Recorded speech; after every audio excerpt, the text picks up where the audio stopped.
Well, trampoline, first of all, is fun. I didn't want the warnings and the black box label to overshadow it. It is fun, it is good for the child, it increases their body strength, their coordination, but unfortunately, it comes with some dangers. And some of the dangers are twisting injuries, the sprains and even fractures.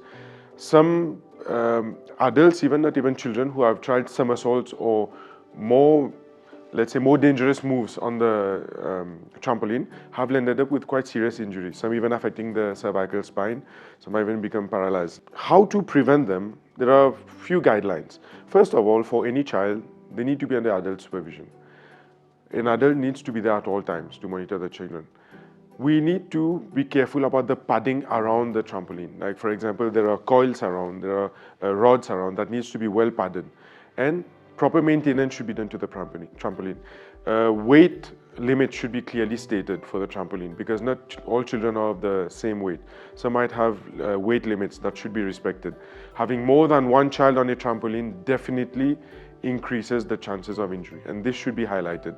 Most injuries, some say even 75% injuries on trampoline, have occurred because there was more than one child on the trampoline. And discrepancies in weight and height of the children using trampolines also affects the outcome adversely. And there has been proposed age limit of 6 years up by the American Orthopedic Association for children to use a trampoline. Some of the injuries, common injuries, are injuries on the elbow, sprain of the ankle, which may or may not be severe. Most of them are sprains, but then you can have supracondylar fractures of the elbow, which can affect the growth plate of the child, which can have long-lasting effect.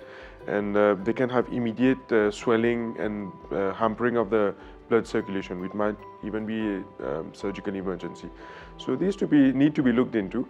Obviously, we shouldn't just diss out all trampolines. Should be used, but with certain guidelines.